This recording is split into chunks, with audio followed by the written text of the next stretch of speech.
Et si je vous disais que le moment le plus productif pour votre jardin, ce n'est pas le printemps ou l'été, mais bel et bien l'hiver? La plupart des jardiniers pensent qu'avec la première neige, tout s'arrête jusqu'en avril. Ils ferment la cabane à outils, boivent leur thé chaud et observent les congères par la fenêtre. Mais ils font là une énorme erreur. Une erreur qui pourrait bien leur coûter la moitié de leur future récolte. Aujourd'hui, on va briser ce mythe. Je vais vous montrer 10 tâches inattendues, mais cruciales, que vous devez absolument faire au jardin pendant l'hiver. Préparez-vous à être surpris, car après cette vidéo, votre vision de votre terrain enneigé va changer pour toujours. Êtes-vous prêt à découvrir les secrets que 99% des jardiniers préfèrent taire? Commençons par clarifier un point essentiel. L'hiver n'est pas une saison morte, c'est au contraire la saison des opportunités cachées. Alors que la nature se repose en apparence, sous la neige et dans la terre gelée, des processus vitaux continuent. Le froid, la neige et l'absence de feuilles nous offrent une chance unique de faire des choses qui sont soit impossibles, soit beaucoup plus difficiles à réaliser en été. Notre objectif n'est pas de lutter contre l'hiver, mais de l'utiliser à notre avantage. Ne voyez pas l'hiver comme une pause, mais plutôt comme une étape stratégique de préparation. C'est maintenant que vous posez les bases de la santé de votre jardin, de la fertilité du sol et de vos futures récoltes abondantes.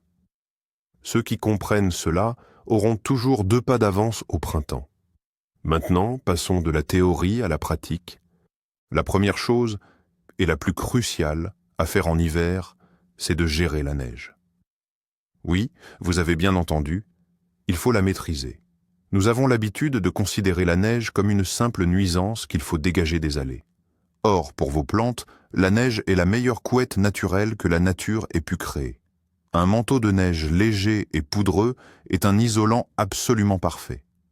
Sous une couche de neige de 30 à 50 cm, le sol ne gèle quasiment pas, même si les températures extérieures chutent à moins 30 degrés.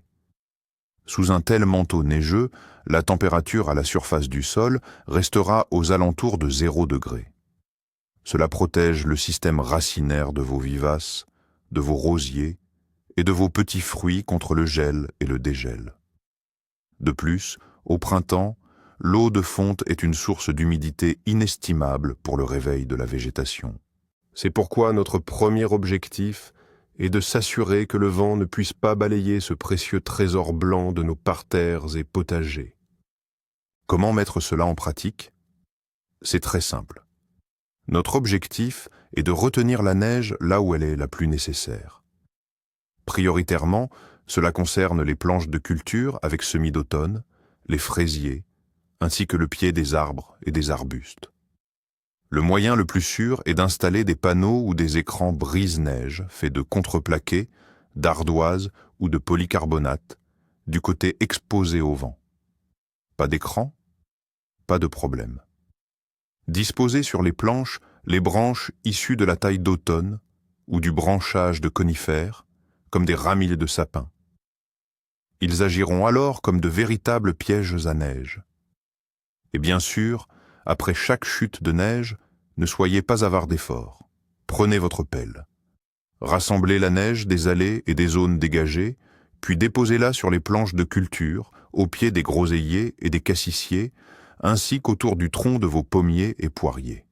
Jean, cette simple action sauvera vos plantes des gelées les plus rigoureuses. Notre second grand sujet inattendu, c'est la lutte acharnée contre les rongeurs. Pendant que nous sommes confortablement installés au chaud, un véritable drame se joue sous la neige. Les souris et les campagnols ne dorment pas. Ils creusent d'interminables tunnels sous le manteau neigeux à la recherche de nourriture. Et ce qu'ils trouvent de plus appétissant en hiver, c'est l'écorce des jeunes arbres fruitiers. Les pommiers, les poiriers et les pruniers sont particulièrement touchés. En un seul hiver, une colonie de rongeurs peut totalement décortiquer la base d'un tronc s'attaquant au cambium. Rappelons que le cambium est la couche vitale par laquelle circulent les nutriments essentiels. Au printemps, un tel arbre est condamné à mourir. C'est pourquoi penser qu'une simple protection des troncs à l'automne est suffisante est une dangereuse illusion. Il est impératif de maintenir cette lutte pendant tout l'hiver. Alors, quelle est l'approche la plus efficace? Il faut absolument adopter une approche globale. Premièrement, après chaque grosse chute de neige et le redoux qui s'ensuit, vous devez absolument tasser la neige autour des troncs d'arbres. Formez un anneau bien dense et glacé dans un rayon d'1 mètre du tronc. Les rongeurs ne peuvent pas creuser de galeries dans cette neige si compacte et n'atteindront pas l'écorce. C'est une méthode très simple, mais incroyablement efficace.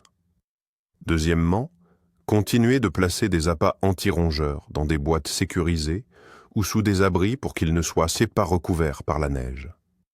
Et troisièmement, si vous ne venez à votre propriété qu'occasionnellement, utilisez des répulsifs à ultrasons. En hiver, dans le calme général, leur efficacité est décuplée. N'oubliez pas, une simple vérification toutes les 2 ou 3 semaines peut suffire à sauver votre jeune verger. Abordons maintenant le 3e point, le chaulage des arbres en hiver. Beaucoup vont se demander « Mais pourquoi faire ça ?» On a déjà tout chaulé à l'automne. C'est vrai, le chaulage d'automne est essentiel pour la désinfection et la protection contre les insectes nuisibles. Mais le chaulage hivernal a un objectif complètement différent et tout aussi crucial. Il s'agit de protéger les arbres contre les brûlures solaires et les fissures de gel. La période la plus dangereuse pour l'écorce, c'est la fin février et le mois de mars. À cette époque, le soleil commence déjà à cogner très fort. L'écorce sombre se réchauffe en journée jusqu'à atteindre des températures positives et se refroidit brutalement la nuit, chutant bien en dessous de 0. Ces chocs thermiques provoquent des déchirures tissulaires dans l'écorce, de profondes fissures longitudinales appelées fissures de gel. Ce sont des portes ouvertes aux infections. Pour éviter cela, il est essentiel de protéger l'écorce. Le blanc va réfléchir les rayons du soleil, empêchant ainsi le tronc de surchauffer. Par conséquent, si le chaulage effectué à l'automne a été lessivé par la pluie ou s'est effrité, vous devez absolument le renouveler. Pour ce faire, choisissez un jour clair et sans vent, pendant un redoux, lorsque la température monte au-dessus de 0 degré. C'est ce qu'on appelle les fenêtres de février. Nettoyez minutieusement le tronc des écorces mortes à l'aide d'une brosse métallique, puis appliquez une nouvelle couche de badigeon. Il est préférable d'utiliser des produits Tilio spéciaux à base d'acrylique, car ils sont beaucoup plus résistants. Accordez une attention particulière au côté sud et sud-ouest du tronc, ainsi qu'aux branches charpentières. Ce sont elles qui souffrent le plus du soleil. Cette simple procédure préservera la santé de vos arbres pour de nombreuses années. La 4e tâche, pour laquelle l'hiver est la période idéale, c'est la planification détaillée de votre futur potager. L'été, en pleine saison, on manque cruellement de temps. On plante tout à la hâte, oubliant souvent des règles essentielles. L'hiver, au contraire, est le moment de la stratégie. Installez-vous confortablement dans un fauteuil douillet avec une tasse de thé, munissez-vous d'une feuille de papier ou ouvrez un logiciel de jardinage sur votre ordinateur et commencez à créer. Dessinez le plan de votre parcelle avec l'emplacement de tous les carrés de culture, des serres et des massifs de fleurs. Rappelez-vous ce que vous avez cultivé et où l'an dernier. C'est absolument crucial pour respecter la rotation des cultures, la règle d'or de l'agriculture biologique. Il est impératif de ne pas planter la même espèce au même endroit plusieurs années de suite. Établissez un plan de plantation détaillé pour la saison prochaine. Déterminez l'emplacement exact de vos tomates, de vos concombres, ainsi que de vos carottes et betteraves. Tenez compte de leur compatibilité et de leurs besoins en ensoleillement. Réfléchissez, n'est-il pas temps de créer un nouveau carré potager surélevé, ou peut-être de déplacer votre serre vers un endroit plus ensoleillé? C'est le moment idéal pour faire le point sur toutes ces questions. Établissez la liste des graines qu'il vous faudra acheter. Faites l'inventaire de vos anciens stocks de semences et testez leurs facultés germinatives. Triez les sachets selon les dates de semis pour les futurs plants. Une préparation aussi minutieuse vous fera gagner un temps précieux et vous évitera beaucoup de stress au printemps lorsque chaque minute comptera. Vous aborderez ainsi la nouvelle saison fin prêt avec un plan d'action parfaitement défini. La 5e astuce secrète, c'est la stratification des graines.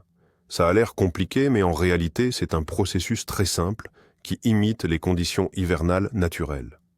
Beaucoup de plantes, et notamment les fleurs vivaces, les arbres et les arbustes, ont besoin d'une période de froid pour germer correctement. Les graines de lavande, d'ancoli, de delphinium, de prime-vert, ainsi que de nombreuses espèces de conifères et de fruits à noyaux, ne germeront tout simplement pas si elles n'ont pas été soumises à ce gel artificiel.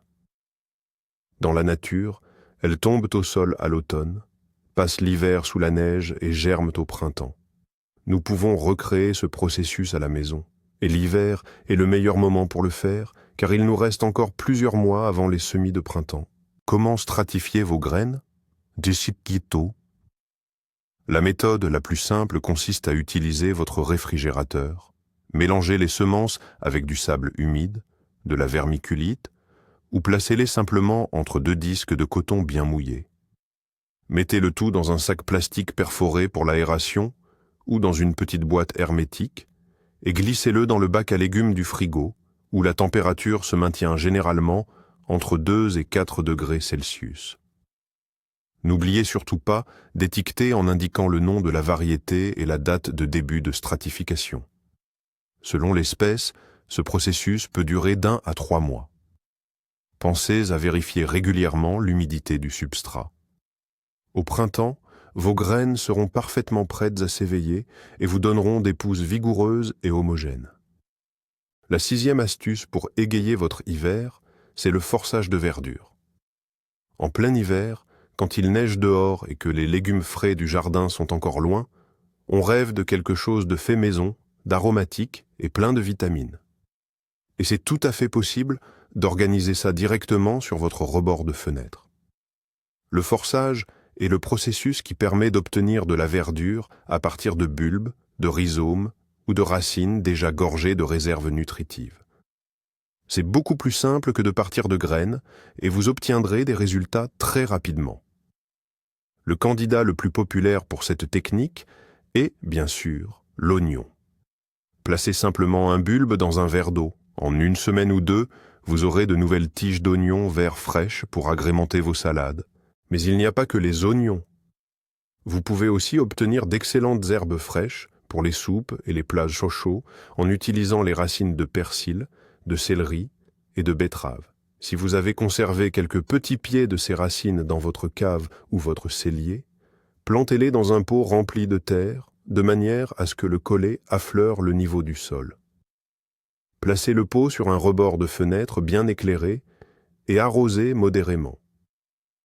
Bientôt, de nouvelles feuilles, fraîches et tendres, apparaîtront.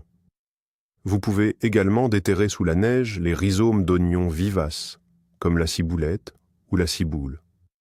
Plantez-les en pot, et ils vous donneront également rapidement une récolte. C'est une excellente manière de faire le plein de vitamines vivantes et de faire venir le printemps chez soi, sans avoir à mettre le nez dehors. Passons au 7e point, essentiel pour les jardiniers les plus prévoyants, la préparation des greffons destinés à la greffe de printemps. L'hiver, ou plus précisément la période allant de décembre à mars, lorsque les arbres sont en dormance complète, est le moment parfait pour prélever les greffons de vos arbres fruitiers. C'est à ce moment qu'ils concentrent leur maximum de réserves nutritives, et surtout que les bourgeons n'ont pas encore commencé leur croissance. Les greffons récoltés en hiver ont un taux de réussite beaucoup plus élevé lors de la greffe printanière. C'est l'occasion rêvée de multiplier votre variété préférée, de pommier, de poirier ou de prunier, ou même de créer un arbre cocktail portant plusieurs variétés différentes sur le même porte-greffe. Comment prélever correctement vos greffons? Choisissez un arbre sain et qui donne de bons fruits. Pour cela, vous devez utiliser les pousses annuelles. Ce sont des rameaux lisses et droits qui ont poussé durant la dernière saison de croissance. Vous les reconnaîtrez facilement grâce à leur écorce plus claire. Coupez les greffons à une longueur de 30 à 40 cm à l'aide d'un sécateur bien aiguisé. Il est préférable de sélectionner les rameaux situés sur le côté sud du houppier, ceux qui ont bénéficié d'un bon ensoleillement. Une fois prélevés, rassemblez-les en un fagot. Attachez-y une étiquette indiquant le nom de la variété, puis enveloppez-le dans un tissu humide et enfin, placez le tout dans un sac en plastique. Les greffons doivent être stockés dans un endroit froid, idéalement sous la neige, dans une cave ou dans un réfrigérateur, à une température proche de 0 degré. Au printemps, vous disposerez ainsi d'un matériel de greffage de première qualité. 8e point, l'analyse du sol. C'est une démarche peut-être moins évidente, mais incroyablement utile. En été, on a tendance à penser qu'on connaît parfaitement notre terrain. Pourtant, nos intuitions sont souvent erronées. On peut passer des années à utiliser de mauvais engrais, en se demandant pourquoi les récoltes ne sont pas à la hauteur de nos espérances. L'hiver est justement la période idéale pour effectuer une véritable analyse en laboratoire, sans avoir besoin de se presser. Même si votre sol est gelé, vous pouvez prélever des échantillons à l'aide d'un pied de biche ou d'une tarière. Si le sol n'est pas gelé, c'est encore plus simple. Prélevez des échantillons de terre dans différentes zones de votre potager, dans la serre, sur la parcelle de pommes de terre, ou encore sous le pommier. Mélangez-les ensuite soigneusement afin de constituer votre échantillon moyen pour l'analyse. Quelle est la prochaine étape? Vous pouvez d'abord vous procurer en jardinerie un kit simple pour tester l'acidité, le pH, et les éléments nutritifs de base, l'azote, le phosphore et le potassium. Ce premier test vous donnera déjà de précieuses indications. Par exemple, si votre sol est trop acide, vous saurez qu'il faudra chauler au printemps, en utilisant de la chaux ou de la dolomie. Mais vous pouvez aller beaucoup plus loin en envoyant un échantillon à un laboratoire d'analyse agricole pour un bilan complet. C'est un coût modeste, mais cela vous fournira une image exhaustive de la composition de votre terre. Vous saurez précisément ce qui manque à votre terrain. Grâce à ces données précises, vous pourrez établir un plan de fertilisation intelligent pour toute la saison à venir et vous cesserez enfin de jardiner à l'aveugle. Le 9e point peut paraître ennuyeux, mais il vous fera économiser énormément d'argent et de stress au printemps. Il s'agit de la révision, de la réparation et de la préparation de votre matériel de jardinage. Souvenez-vous de ces matins de printemps où vous cherchez votre sécateur à la hâte et il est tout rouillé, ou quand vous essayez de démarrer la débroussailleuse sans succès. L'hiver est la période idéale pour prendre votre temps et remettre tranquillement tous vos outils en état de marche. Sortez de la remise toutes vos pelles, râteaux, binettes, sécateurs, scies et motoculteurs. Nettoyez-les de toute trace de terre et de rouille à l'aide d'une brosse métallique. Affûtez les lames de vos sécateurs, de vos scies et des couteaux de la tondeuse. Enfin, graissez toutes les pièces mobiles avec de l'huile moteur. Commencez par inspecter les manches de vos pelles et râteaux. S'ils sont fendus ou fissurés, il est temps de les changer. Poncez-les avec du papier de verre, puis enduisez-les d'huile de lin ou de vernis. Ça évitera qu'ils se dessèchent et, surtout, que vous attrapiez des échardes. Jetez un œil à vos tuyaux d'arrosage. Cherchez les craquelures ou les plis marqués. Vérifiez votre brouette et réparez-la si besoin. Ensuite, passez aux machines. Accordez une attention particulière à l'entretien de votre tondeuse, de votre motoculteur et de votre débroussailleuse. Nettoyez les filtres et faites les vidanges. Quand le grand rush du jardinage commencera en avril, vous vous féliciterez d'avoir fait cette préparation hivernale. Tout votre équipement sera en parfait état de marche. Et enfin, le 10e et dernier conseil, le plus astucieux, pour ceux qui rêvent de récolter bien avant tout le monde. Il s'agit de la création de buttes ou de couches chaudes, et ce, en plein hiver. Oui, c'est tout à fait possible. Une couche chaude, c'est ni plus ni moins qu'un tas de compost confiné. La décomposition de la matière organique produit de la chaleur, ce qui réchauffe la terre et nourrit vos plants en continu. Au printemps, le sol dans ce type de structure se réchauffe bien plus vite. Résultat, vous pouvez commencer vos plantations et installer vos semis 2 à 3 semaines avant la saison normale. Et l'hiver est justement la période idéale pour poser les fondations d'une telle structure. Car avouons-le, vous avez certainement accumulé une bonne quantité de déchets organiques à utiliser. Commencez par installer le cadre de votre futur potager directement sur la neige. Au fond, disposez une bonne couche de grosses branches que vous avez coupées cet automne. Elles vont jouer le rôle de drainage. La couche suivante doit être remplie de matière organique, des déchets de cuisine, attention, pas de viande ni de graisse, de vieilles feuilles mortes, des mauvaises herbes sans graines, du papier ou du carton. Vous pouvez arroser chaque couche de neige. Au printemps, elle fondra et apportera l'humidité nécessaire pour démarrer le processus de fermentation et de chauffe. Vous pouvez continuer à remplir ce lit de culture tout au long de l'hiver, couche par couche. Au printemps, vous aurez une structure presque complète. Il ne restera plus qu'à ajouter une couche de terreau fertile sur le dessus, et vous pourrez y planter vos cultures les plus frileuses. Une récolte précoce de concombres ou de tomates est au garanti. Alors, résumons. Comme vous pouvez le constater, l'hiver au potager n'est absolument pas synonyme de farniente. C'est une période de travail intelligent et stratégique, un effort qui n'est pas toujours visible au premier abord, mais qui porte d'énormes fruits. Nous avons appris comment transformer la neige en une couverture protectrice, comment mener une guerre de guérilla contre les rongeurs, pourquoi le chaulage des arbres est essentiel en février, et comment planifier le potager idéal sans quitter votre salon. Nous avons vu comment réveiller les semences, cultiver des herbes fraîches sur le rebord de la fenêtre et même construire des carrés de culture chauffants, directement sur la neige. Chacune de ces 10 actions est un investissement direct dans votre future récolte, un avantage certain sur ceux qui ne commenceront à s'agiter qu'au printemps.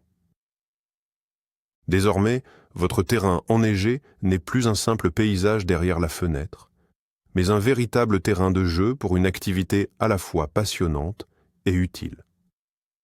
Merci beaucoup d'avoir regardé cette vidéo jusqu'au bout. Si elle vous a été utile, n'hésitez pas à laisser un j'aime et à vous abonner à la chaîne pour ne manquer aucun de nos prochains secrets de jardinage. Et maintenant, une question pour vous. Quelles sont les tâches insolites ou inattendues que vous effectuez dans votre potager en hiver? Partagez vos astuces et votre expérience dans les commentaires et apprenons les uns des autres.